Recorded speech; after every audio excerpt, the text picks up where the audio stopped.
Tingnan nyo ito mga idol, kinatatakutang knockout artist tumakbo at bagsak sa suntok ng Pinoy.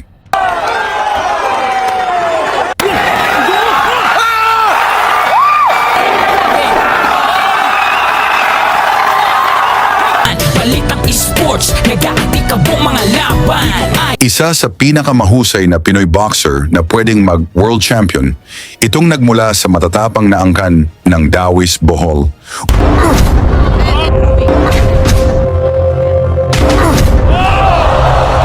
Unti-unting bumabangon ang isa sa pinakamapanganib na world-ranked contender ng Philippine boxing.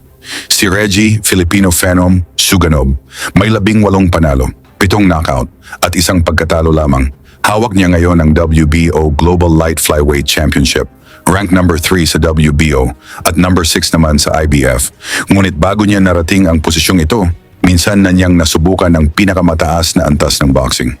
Lumipad siya patungong South Africa upang hamunin si Sivenathi Nonshinga para sa IBF Junior Light Flyweight World Championship. Sa teritoryo ng kalaban, buong tapang na lumaban ng Pinoy. Umabot ang kanilang sagupaan sa 12 round. Natalo si Suganov sa desisyon. Pero hindi doon natapos ang kanyang kwento. Ang gabing iyon ang nagturo sa kanya kung ano pa ang kailangan upang maging world champion. At sa halip na umurong, mas lalo siyang naging determinado. Ngayon, nakatakdang muling magtagpo ang kanilang mga landas para sa pinakahihintay na rematch. Pero bago iyon, balikan natin ang laban kung saan muling ipinakita ni Suganov na handa siyang bumalik sa world title stage.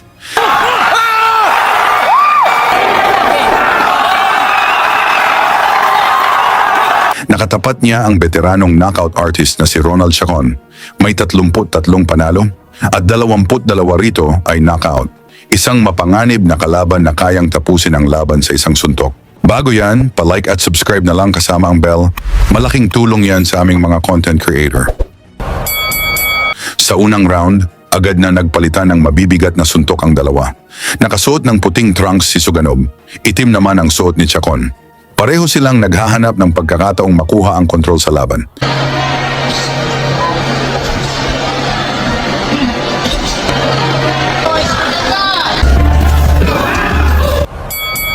Pero sa ikalawang round, nagsimulang lumabas ang tunay na bilis ng Filipino Phenom.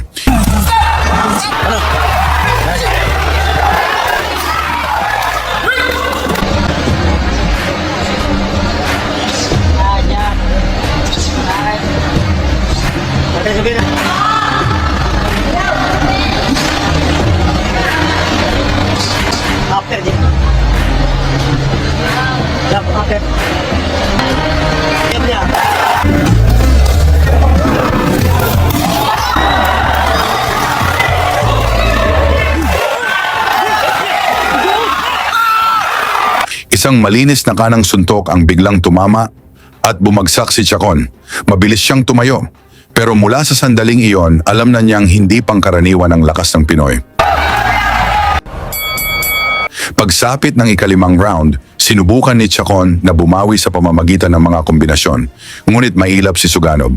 Sa bawat pag-atake ng kalaban, mabilis siyang umiiwas at naghahanda ng sagot. Sa ikapitong round, binago ng Pinoy ang kanyang diskarte. Mula sa ulo, ibinaba niya ang kanyang mga atake sa katawan. Magkasunod na suntok ang tumama sa bodega ni Chacon. Napayuko ang veteranong boxer. Sinubukan niyang sabihing low blow ang mga tama, ngunit hindi naniwala ang referee.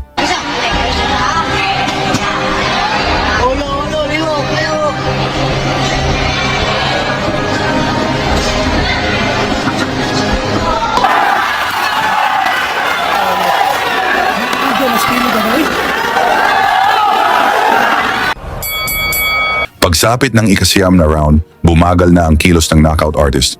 Ang dating agresibong kalaban ay nagsimula ng umiwas sa palitan. Unti-unting pinahina ng mga body shot ang kanyang lakas at kumpiyansa.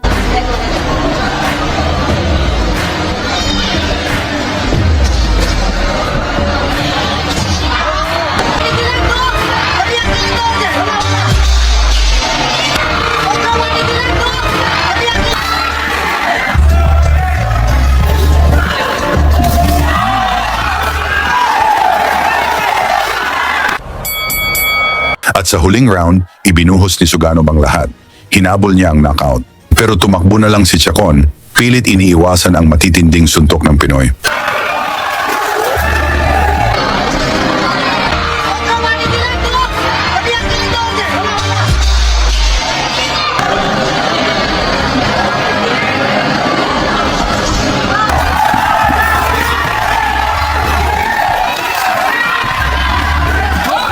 Matapos ang 12 round, walang duda kung sino ang naghari sa laban. Panalo si Reggie Filipino Phenom Suganov sa pamamagitan ng unanimous decision at sa gabing iyon, isinukbit niya ang WBO Global Light Flyweight Championship. Ngayon, muli siyang papalapit sa pinakamalaking laban ng kanyang karera. Isang rematch, isang pagkakataong makabawi, at isang bagong tsansa upang tuparin ang kanyang pangarap. Sa tingin ninyo, mga idol, kaya na bang maging world champion ni Reggie Suganov? Ilagay sa baba ang inyong sagot at isama ang inyong lugar. Tingnan natin kung hanggang saan umaabot ang suporta ng mga Pilipino para kay Reggie Suganov. Lagi niyong sundan, huwag magpapahuli. Pag-usapan ni bakbakan, balita niya at laban. Mga Pinoy na di nagpapagapi. Salamat sa mga suporta na lagi nandyan.